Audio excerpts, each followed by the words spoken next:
Welcome back to WARRP Reacts. We are back with another reaction. Yes, we are. In the middle, right over here, is all of our links. And we also have what? Oh, we merch. have merch. Is it merch? All right. I was right. You were right. Look at you. Gold star. I do my homework. Yay! Yay!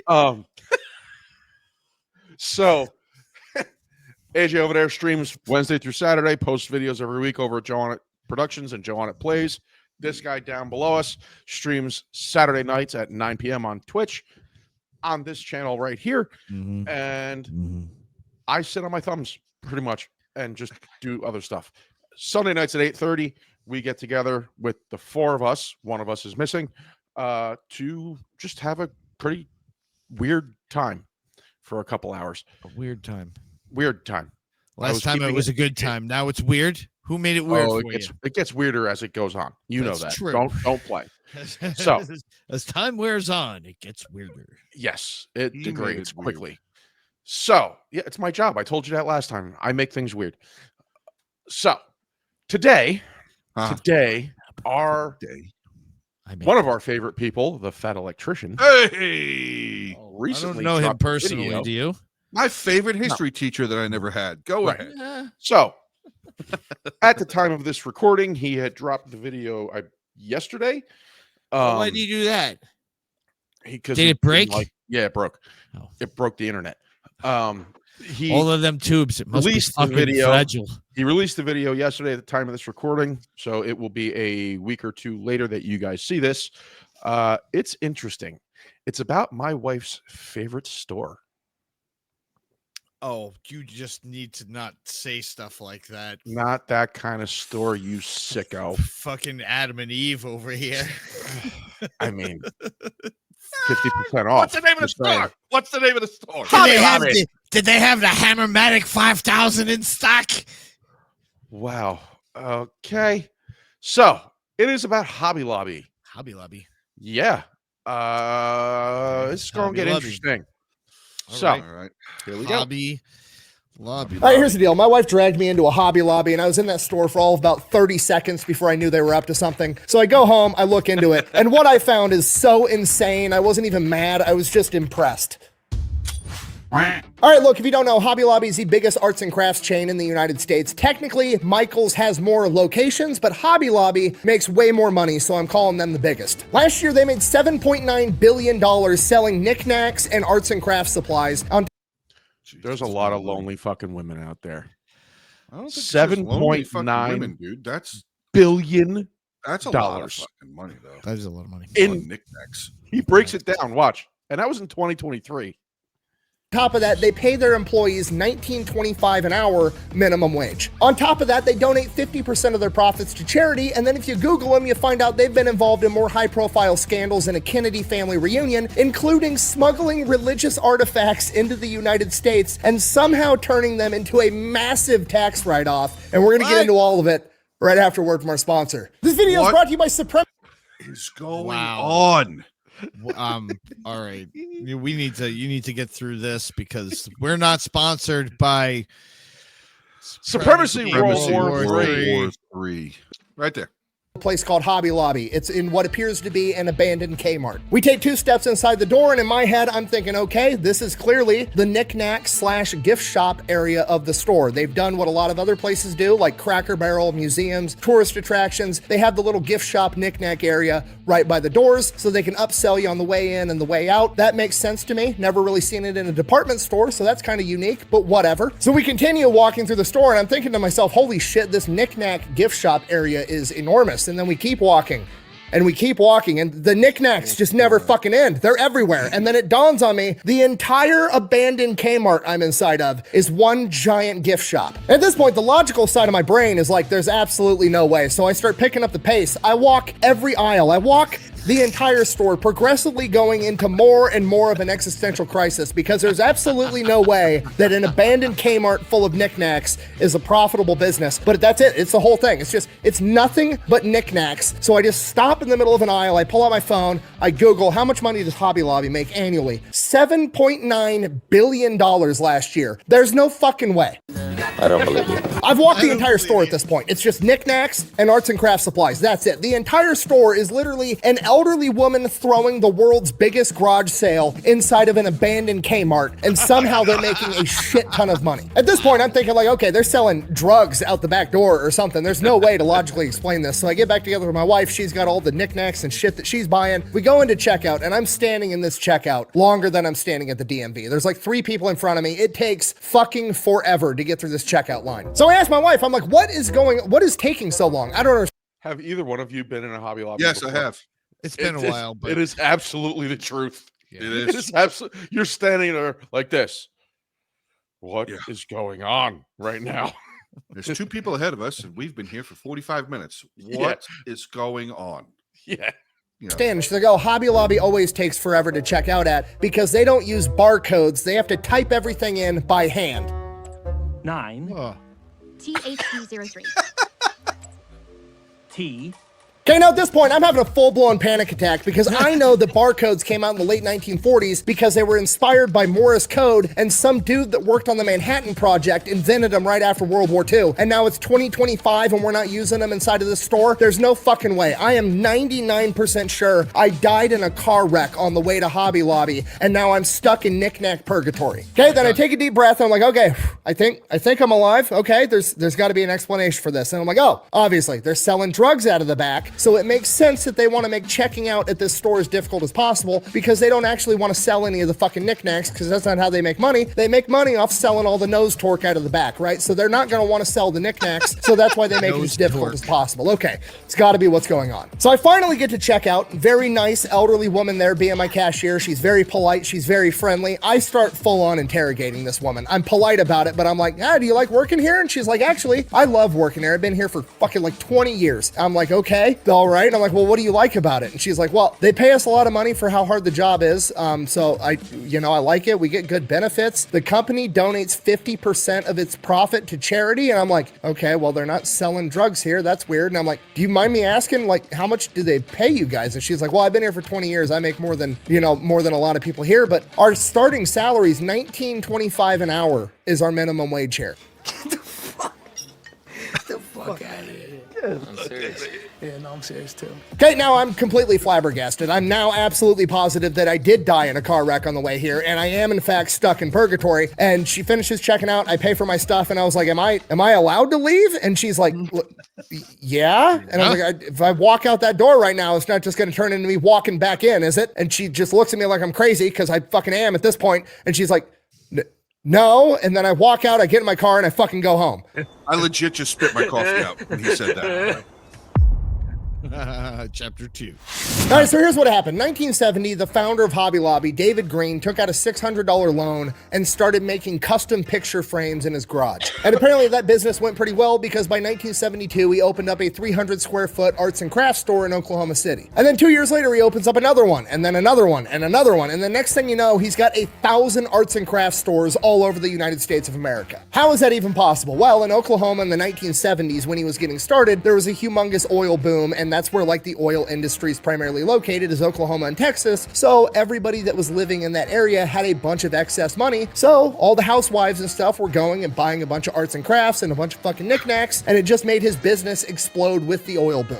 And now, hindsight being 2020, when I'm not actively surrounded by all the knickknacks and arts and crafts, you're able to step back and actually analyze it. And the business model does really work because they're knickknacks, they're arts and crafts. They never go bad, right? Like, it's not like a perishable item at a grocery store that like, I need to sell this by this time frame. Like, no, if I don't sell all the Christmas stuff this year, I'm just going to throw it in a box in the back and I'll pull it back out next Christmas season. We'll sell it then. So he really doesn't have anything going bad. He has no overhead as far as I'm going to lose this if I can't sell it right away. On top of that, I was correct. It was an abandoned Kmart. They literally go and seek out abandoned department stores to put Hobby Lobbies inside of to cut costs and overhead. Huh. Oh my God. Shit just got real. Okay, if you're not picking. Did you see with the label though? Yeah. It was Spirit Halloween. Yeah. They're infringing on our business. Mm-hmm. Up what I'm putting down, it's actually the simplest business model on the planet. They just import a bunch of cheap shit from China, mark it up 10x, throw it on the shelf for a month. If it doesn't sell, they slap a 40% off poster on that entire shelf. Then people think they're saving money. They swoop in, they buy it all up, they assemble the arts and crafts themselves, and they sell it on Etsy. It's basically the spawn point for Etsy, essentially. It's just the chicken sandwich from Chick-fil-A concept. They picked one thing they want to be good at, they became the best in the world at it. Okay, David Green is the Michael Jordan of selling arts and crafts and knickknacks. That's all there is to it. So how on earth did he do it? This is the crazy part. Nobody knows, including him. No clue. I literally read his entire book. It's called Leadership Not by the Book. And essentially, David Green is a super religious Christian man. He's literally the son of a preacher. And he basically says that Hobby Lobby is owned by God. He's just looking out for it. So whenever he has a big business decision to make, he prays about it and waits for God to tell him what to do. And then he does it. And somehow it always works out. Why like the can't dude that is happen literally to us? just running Hobby Lobby off of vibes and it's working. It's literally either got to be divine intervention or he's the luckiest man in the history of the planet. Now, his religious convictions are also what drove him to do what I would deem as a lot of pretty good stuff, like giving all of his employees a $19.25 an hour minimum wage and benefits. They also donate 50% of their annual profits to charity, which at face value is just good in general, but also if you're working at that company making well above industry standard for being a cashier or a retail worker, and then you also get the added benefit of knowing that, like, hey, my company's making a bunch of money off my back, but a lot of that money is going back into charity. I'm doing some good in the world. So it's just good for the overall culture of the company. And then, of course, they're closed on Sunday, which regardless of whether you're religious or not, if you work in retail, you know you're always working weekends. So it's nice for the retail workers to get a weekend day off, to get the same day off as the rest of society. Now, those same religious convictions also get him in a bunch of trouble because they've had a ton of controversies. And I'm gonna be honest with you, the vast majority of them, in my opinion, are a gigantic nothing burger. They're basically people looking for reasons to get upset. You took everything from me. I don't even know who you are. Except for that time they got busted for smuggling artifacts. That one was legit, but we'll get there. We'll just gloss over the other ones real quick. They got busted because they weren't selling enough Hanukkah stuff at their Christian arts and crafts store, which...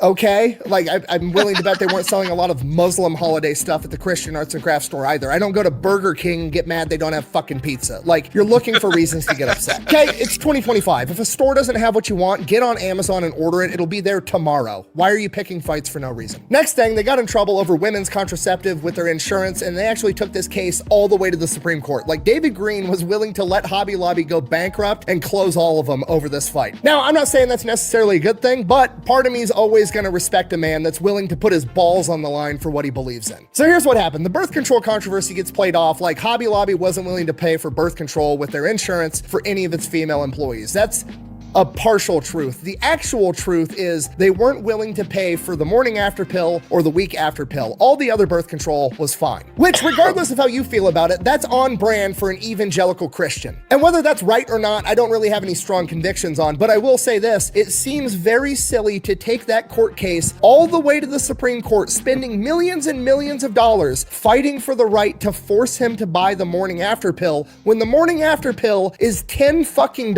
You could have taken all the millions you spent trying to sue him into submission and bought every employee at Hobby Lobby 50 fucking morning after pills and gave it to him for free and just solved the fucking problem. And that's the majority of their controversies. They're all just culture war nonsense issues. But then we get to the religious artifact smuggling.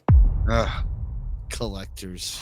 All right, so before we get into this, I got to give you guys some background on like tax law and tax code, just so we're all on the same page. Some of this is going to be a review for a lot of you guys, but some of this is just misconceptions that people have. Okay, so first thing we have to understand is what is a tax write-off, because a lot of people think they understand it, they actually don't. It's when you buy something for your business and the government pays you back for it. Oh, and who pays for it? Nobody. You write it off. People hear tax write-off and they think, I'm sorry. That's but great. There's actually people that think that. Of course there are. And it's like, what? Oh, God. Why do you own a business?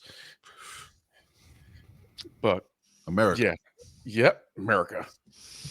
oh, that's money that they save right out of the gate. That's not really how that works. So I'm just going to give you a real life example to clear it up, okay? Hypothetically speaking, say that I make $100,000 a year and I donate $1,000 to charity, okay? People seem to have the conception that now I have to pay $1,000 less in taxes. That's not how that works. So you didn't actually save $1,000, you saved $400 and donated $600. Now it's like normal people doing charitable donation type stuff, but when rich people like billionaires and big companies, they have ways of getting tax write-offs that actually make them money. The most notorious and most famous is the fine art method, okay? So if a company like Hobby Lobby, hypothetically speaking, comes along and wants to invest in some fine art. Say they go to a fancy New York art gallery and they buy a painting for $100,000 and they sit on it for 5 years. And then 5 years later, they hire some fancy art appraiser to come in and appraise this piece of art. And the art appraiser comes in and says, oh my God, this thing's absolutely brilliant. I think it's worth $20 million.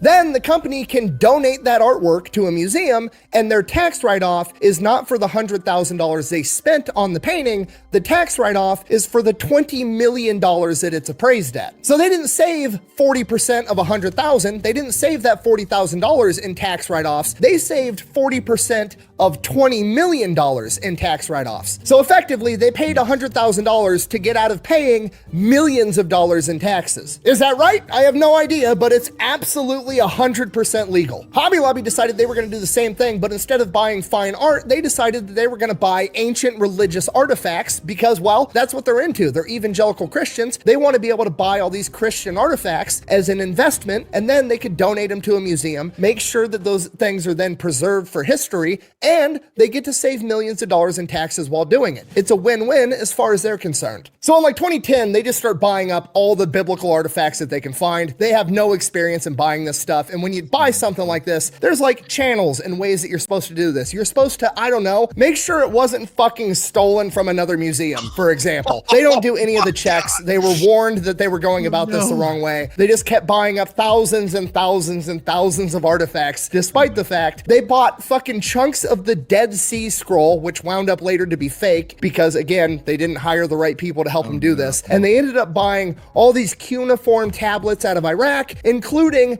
the Dream Tablet, which is part of the Epic of Gilgamesh. The Epic of Gilgamesh is one of the first human stories ever written down from Mesopotamia 3,500 years ago. Like, it's a pretty important artifact. It's literally like the Ark of the Covenant, Epic of Gilgamesh, and the Rosetta Stone. Like, wow.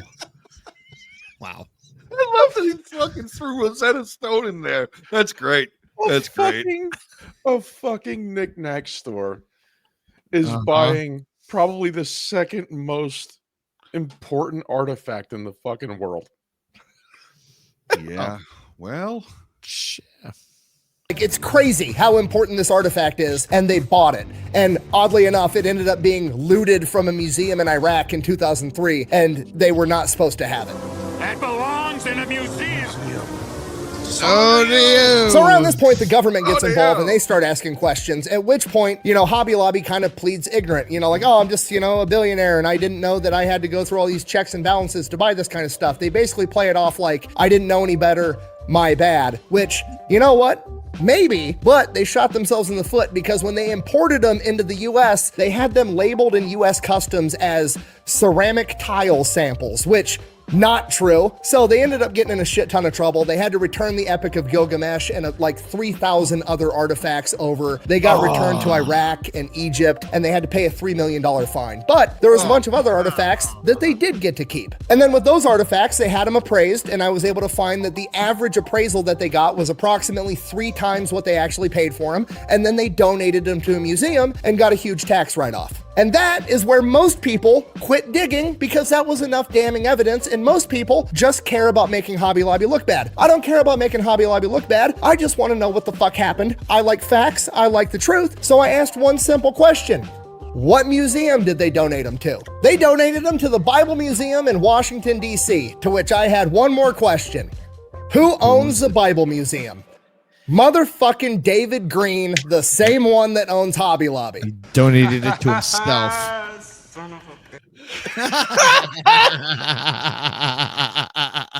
Wow. All right. wow. Oh my God. The stones on That's that some guy. fucking slimy shit. The stones on that guy are epic. They're epic. Do you understand what I've just told you? Okay, dude literally became a billionaire by selling knickknacks and is like, you know what? I'm into religious artifacts. I'm going to start a collection because I'm a billionaire and I can do whatever the fuck I want, which, you know what? Good for you. That's great. He starts his little collection and then he's like, you know what'd be cool if I donated these to a museum, but also I'm a collector. Collectors like having their own shit. That's the whole point of collecting something. How can I possibly get a humongous tax write-off and also get to keep all my cool shit? Oh, I know. I'll just own the museum that I'm donating stuff to so I still get to control everything. I'm not even mad. I'm impressed. Whether it's right or wrong, I don't know, but it's absolutely brilliant.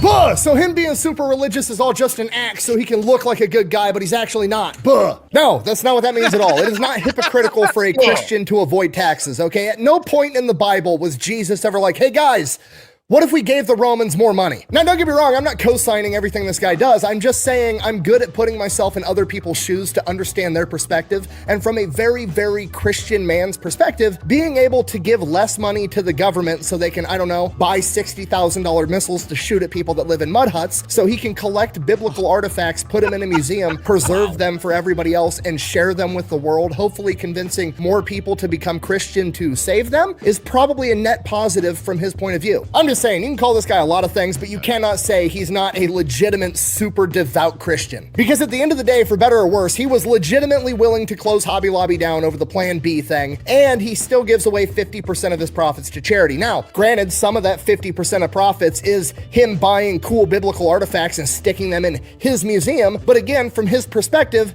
that's a good thing because he's sharing the word of God and trying to, you know, help educate people and preserve it for mankind. Facts are facts, and whether you like it or not, this is 100% legal, and I usually, more often than not, subscribe to the theory of don't hate the player, hate the game. I need to start a World War II museum, buy a bunch of cool shit, and then donate it to myself and save a bunch of money. Anyways, thanks for watching my knick-knack-induced panic attack. Best way to support the channel is go buy some merch over at thefatelectrician.com. Quack bang out. Nice. Knick-knack panic attack. Knick-knack panic attack. Dude, Yes, sir. That's how I feel every time I walk into that store. There is a saying, and that saying is it takes all kinds of kinds, and that guy, He's kind. he is kind. He's kind. Not Fat Electrician, the guy who owned all David that. Green. Yeah, David David Green. Green. That He's dude is kind. kind. He's kind. Wow. He's kind. Like I said, the stones on that guy are epic. Oh yeah. Like, I'm gonna buy all this shit, play crazy, dumb, though. and then That's donate crazy, it to though. myself. That's Yeah. crazy though. Final Brilliant. thoughts, boys. Brilliant. As Fat Electrician, it's good. You learn stuff. Whether you thought you wanted to learn it or not, you fucking learned it, and you had a good time learning it. I had a good time learning it. Keep going. Butch. Brilliant. Funny. Entertaining. All of that. Love it. I'm gonna think twice about looking a little deeper into the stuff that Hobby Lobby puts on their shelves. I'm You gonna never go know. shopping You might there find tomorrow. you might find an artifact or two. I'm gonna go shopping there tomorrow. He says. You might find an artifact or two. You never know. That's very possible. So, as usual, folks, links are going to be right between myself and Mr. AJ over here. We have merch. My camera decided to act spastic. Wednesday through Saturday, Mr. AJ streams on his channels, Joe on It Productions and Joe on It Plays. He also puts out videos all week. He does. Down below us, Mr. Butcher there streams Saturday nights at 9 p.m. on this Twitch. channel over on Twitch. And It's a hoot. Sunday at 8:30, we all get 8:30. together, plus our other brother, Ogre, There's 4 of us. and we have a rocking good time. On And Twitch it and gets- YouTube. On Twitch and YouTube. Or and YouTube and Twitch. It However kicks you ass. say it. It gets weirder by the minute. I don't know what you're talking about. Bullshit. He hardly ever does. Goodbye. Bye.